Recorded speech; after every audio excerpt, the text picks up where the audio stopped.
You got a lot of pressure, of course, and of the 6 sacks, how many do you feel were protection issues, or how many could you have done differently or done better getting the ball out earlier, and then finally physically, how do you feel after that kind of pounding? All the sacks are on me, period. You have to, as players, we're 3-7. Everybody in this room knows that. Everybody in that locker room knows that. We can't do what 3-7 football teams do. We can't throw knives and stab each other in the back. And I think we have good people in our locker room, men of God that are going to stick together and stay strong.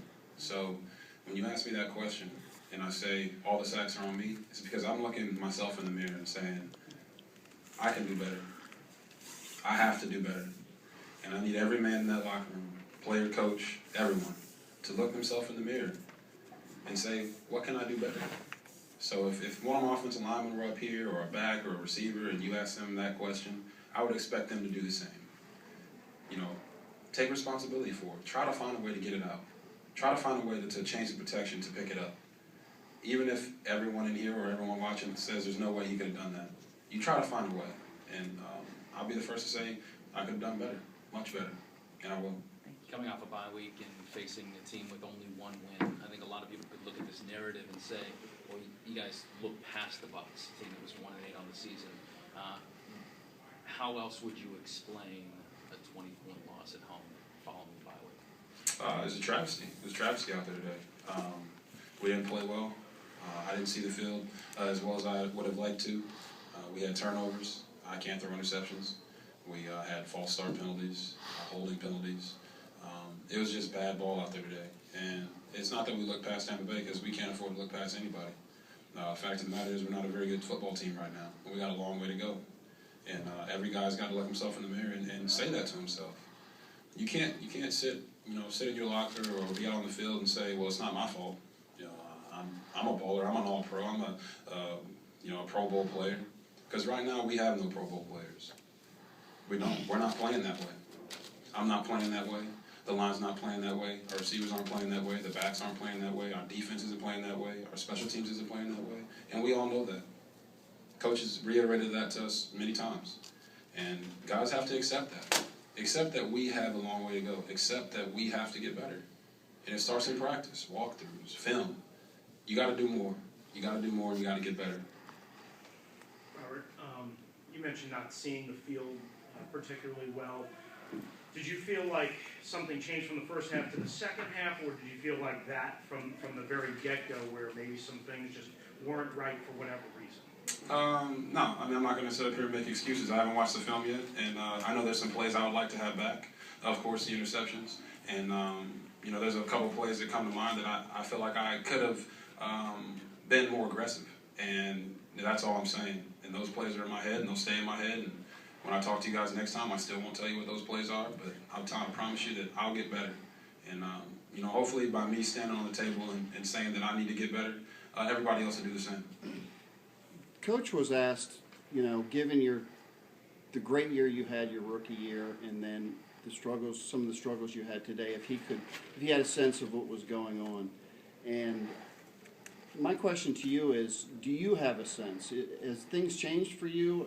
Are you physically different now? Is the speed of the game different? Or how was it you were so effective your first year and then you struggled like you did today? Because we were playing good team ball, man. It takes 11 men. It doesn't take one guy.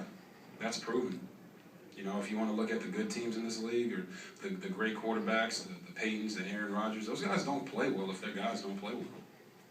They don't. We need everybody. I need every one of those guys in that locker room. And I know they're looking at me saying the same thing. I'm going to be there for them. I promise that. I'll give it to them every day. I'll never quit on them. I need them to do the same. And I know they will. I believe they will. I mean, what else am I supposed to believe? I believe in my teammates. We'll get it done. Robert, you said you're not a good football team right now. When you throw all the things together, you got the Bucs out there, the play on the field. I mean, listen, there were some whispers in the fans. We want cold people left early.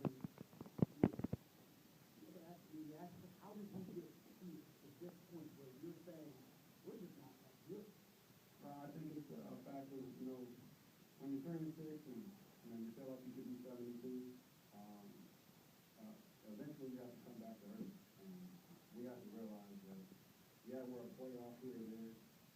We're all bouncing this way, from being a better football team. But when you're 3-7, you got to kind of look yourself in the mirror and say, what can I do to do better? And guys do that every single day. But it's just about, taking the initiative to say, we're not good right now. I'm not good. No one's good. We have to do better. And I think that's tough. It's tough for guys because we're all optimistic. I'm a very optimistic guy. And I don't take that away, out of the way I am and the way I'm going to approach work every single day. But you have to, say that and say, look, we're 3-7. We got to find any kind of way to get better because it's going to translate on this year.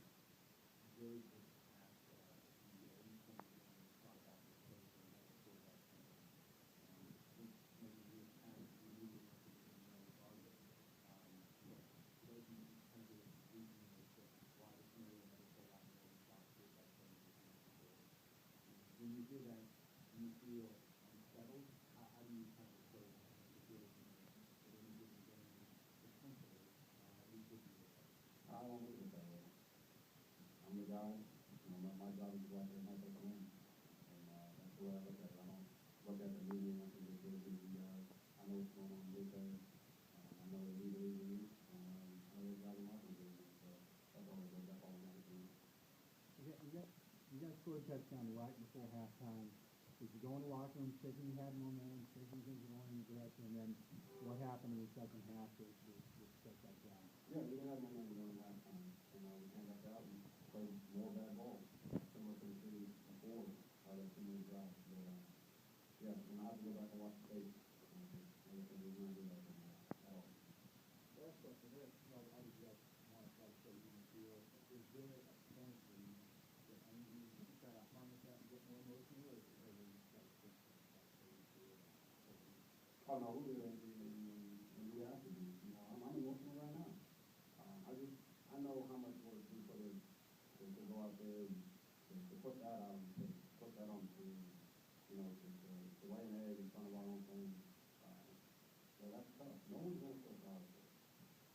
But it's really frustrating because I've seen all the hours those guys in that locker room put in. I know the hours that I put in to be successful, to work hard, and it's not happening right now.